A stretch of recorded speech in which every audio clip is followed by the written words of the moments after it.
आज सत्ता के मेन्यू में कई दिलचस्प खबरें हैं, लेकिन सबसे पहले हम उस कलेश की बात करेंगे जो धर्म के साथ जाति पर शुरू हुआ है। इसमें बहुत चिंगारियां हैं और कई गंभीर सवाल हैं। हमने न्यूज मित्रों के लिए आज 2 कुंजी तैयार की है। पहली कुंजी उस QR कोड वाले एजेंडे पर आधारित है जो वक्फ संशोधन बिल पर चलाया जा रहा है।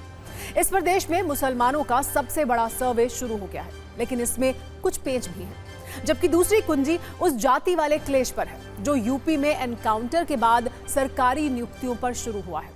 सबसे पहले खबर एक ऐसे QR कोड की जिसकी बहुत चर्चा हो रही है। ये QR कोड वक्फ बिल से जुड़ा हुआ है। इसके जरिए देश के मुसलमानों से राय ली जा रही है कि वक्फ संशोधन बिल लाया जाना चाहिए या नहीं।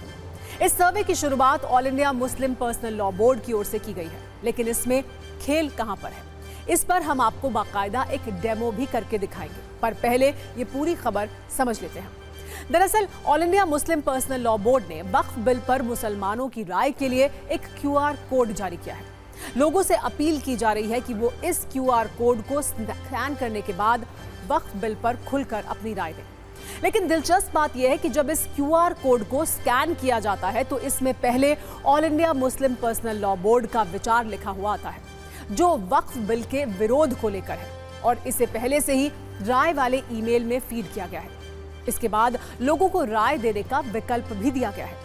इसमें पेच ये है कि जब कोई भी आम व्यक्ति राय देने के लिए इसे आगे भेजेगा तो ईमेल ID तो उसकी जाएगी, लेकिन राय all India Muslim personal law board की जाएगी जो वक्फ बिल के विरोध में है। हालांकि इस मैसेज को एडिट करने का विकल्प भी दिया गया है, यानी अगर लोग चाहें तो पहले से लिखे पूरे मैसेज को डिलीट करने के बाद अपनी राय लिख सकते हैं। इसके बाद जो सर्वे वाला ईमेल भेजा जा रहा है वो उस JPC को जाता है जिसके पास वक्फ संशोधन बिल का ये विषय है, जबकि इसकी एक कॉपी वक्फ संशोधन को लेकर बनाई गई ईमेल ID पर भी जाती है। अब इस ईमेल में all India Muslim personal law board का क्या मैसेज है और QR कोड वाला एजेंडा क्या है, हम आपको पहले इस पर एक डेमो दिखाते हैं। इस तरह का all India Muslim personal law board की तरफ से एक QR कोड दिया गया है। अब इस QR कोड पे अगर आप जाते हैं तो क्या नजर आता है, ये देखिए QR कोड मैंने स्कैन किया, उसके बाद ये QR कोड मुझे यहां पर लेकर जा रहा है। इसको आप उर्दू में देख रहे हैं तो मैं इसको हिंदी में कर लेता हूं। अब ये पेज एक यहां पर खुल जाता है। इसके जरिए ये बताया जा रहा है कि वक्फ संशोधन विधेयक पर संयुक्त संसदीय समिति को आप अपनी प्रतिक्रिया यहां से दे सकते हैं। अब कैसे देना है, इसके लिए आपको अपना जीमेल खोलना होगा। ओपन जीमेल का लिंक मैं ओपन कर दे रहा हूं। इसके बाद जीमेल की तरफ ये लिंक आपको ले जाता है। अब ये खुल गया मेरा जीमेल। अब यहां पर एक मैसेज जो है वो बाय डिफॉल्ट जो आ रहा है वो क्या है, ये जरा मैं आपको पढ़ के बता दूं। वक्फ संशोधन विधेयक 2024 पूर्ण रूप से अस्वीकरणीय है, ये एक्सेप्टेबल नहीं है, ये लिखा हुआ है इसमें। माननीय संसदीय समिति के सदस्यगण, मैं वक्फ संशोधन विधेयक का कड़ा विरोध करता हूं। ये विधेयक मौलिक अधिकारों, इस्लामी चैरिटी कानूनों और स्थापित न्यायिक सिद्धांतों का उल्लंघन करता है। साथ ही इसमें महत्वपूर्ण परिचालन अक्षमताएं भी हैं। यदि यह विधेयक पारित होता है तो अधिकतम वक्फ संपत्तियों का नियंत्रण सरकार के हाथों में चला जाएगा। इन संपत्तियों को पुनर्वर्गीकृत और पुनर्निर्धारित करके घटा दिया जाएगा और वक्फ संपत्तियों के प्रबंधन के लिए एक अपारदर्शी, पक्षपाती और अक्षम संरचना स्थापित की जाएगी। ऐसा कानून संविधान में नागरिकों के विश्वास को कमजोर करता है। मैं आपसे इस विधेयक को तुरंत रद्द करने का अनुरोध करता हूं। ये राय यहां पर लिखी हुई आ रही है, यानी बाय डिफॉल्ट ये राय लिखी हुई आ रही है।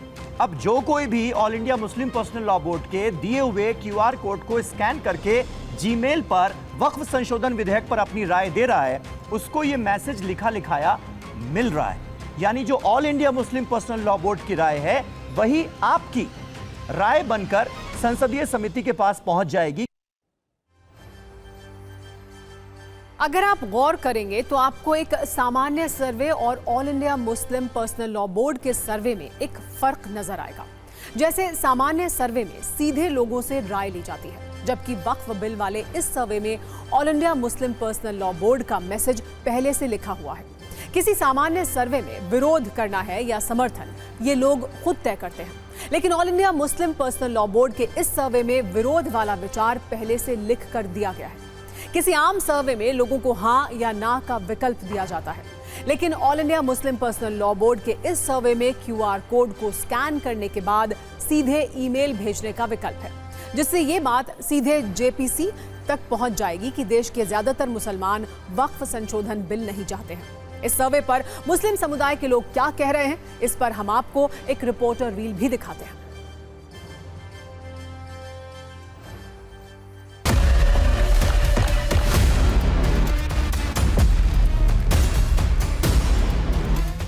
QR कोड जारी किया है, जिसके के जरिए से आवाम को बहुत आसानी हो रही है अपनी बात वहां तक पहुंचाने के लिए। तो इस सिलसिले में आज पूरे मुल्क भर में पर्सनल लॉ बोर्ड ने अपील की है कि जुमे की नमाज में तमाम इमाम हजरात जो भी ये मुहिम है उस पर रोशनी डालें और मसाजिद के बाहर ये QR कोड लगा करके आवाम को इसके लिए तैयार करें कि लोग इसके ज़रिए से अपनी राय JPC तक भेजें।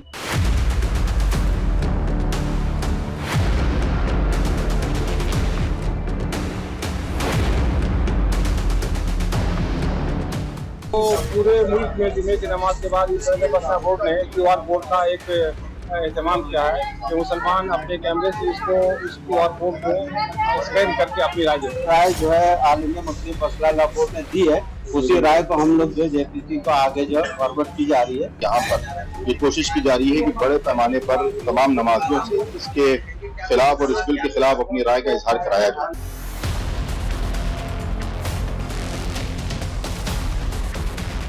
पूरा जो वक्फ एक्ट का मंशा बनी हुई थी पहले, उसे पूरे उसके उलट है। तो जहाँ तक मैं समझता हूँ, मेरी राय में सही है, जो इन्होंने मेल भेजा है वो एकदम ठीक है। हमारी कौम को ये चाहिए जितने भी जागरूक लोग हैं मोबाइल चलाते हैं वो अभी और इसी वक्त लग जाएं कि उस बारकोड सबके मोबाइल पे पहुंच भी चुका है, नहीं हो तो अभी और पहुंचा दिया जाएगा, कि उसके फेवर में वो वोट करें। वैसे जिस वक्फ संशोधन बिल पर मुसलमानों का सबसे बड़ा सर्वे कराया जा रहा है, उस पर आज संयुक्त संसदीय समिति की चौथी बैठक हो रही है। लेकिन अब तक की मीटिंग में क्या निकलकर सामने आया है, इसका एक क्विक रिकैप हम न्यूज मित्रों को भी दिखाते हैं। JPC की पहली बैठक 22 अगस्त को हुई थी, जिसकी शुरुआत विपक्ष और सत्ताधारी दल के कुछ सांसदों की तीखी बहस के साथ हुई थी। बहस का विषय ये था कि असल में वक्फ बोर्ड पर कानून की जरूरत है या नहीं। इस मीटिंग में यह भी तय हुआ था कि इस विषय पर मुस्लिम पक्षों और लोगों की राय लिया जाना जरूरी है। इसके बाद दूसरी बैठक 30 अगस्त को हुई। 8 घंटे तक चली इस बैठक में कई मुस्लिम पक्षों के विचार सुने गए और उनकी ओर से यह कहा गया कि वक्फ बिल का विषय धार्मिक आस्था और व्यवहार का मामला है। फिर तीसरी मीटिंग 5 सितंबर को हुई, जिसमें उन विभागों और मंत्रालयों ने अपना पक्ष रखा जिनका वक्फ के साथ जमीन का विवाद है। इस मीटिंग में रेलवे बोर्ड की ओर से बताया गया कि 7 बड़ी संपत्तियां हैं जिन पर वक्फ बोर्ड से विवाद चल रहा है। सड़क परिवहन मंत्रालय ने ये जानकारी दी कि 8 संपत्तियों पर वक्फ के साथ जमीन विवाद है, जबकि शहरी विकास मंत्रालय की ओर से ये बताया गया कि दिल्ली में DDA और वक्फ में 138 संपत्ति पर विवाद है। इसीलिए बीजेपी के कई नेता ये कह रहे हैं कि वक्फ की दादागिरी बंद होनी चाहिए, जबकि विपक्ष इसके विरोध में है।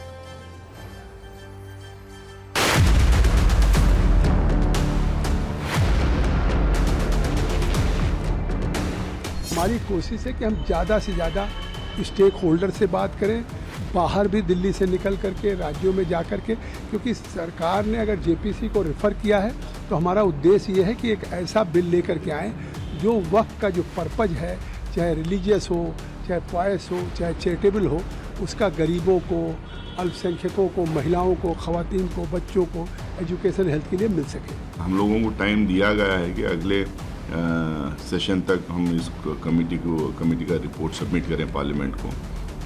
अब देखते हैं कि कितना हो पाएगा या नहीं, क्योंकि लाखों की तादाद में लोग मेमोरेंडम्स दिए हैं। उन सारे मेमोरेंडम्स को एग्जामिन करना, उसका ऊपर नोट बनाना, फिर उसके ऊपर डिस्कशन करना, डिस्कशन करने के बाद में फिर रिपोर्ट बनेगा।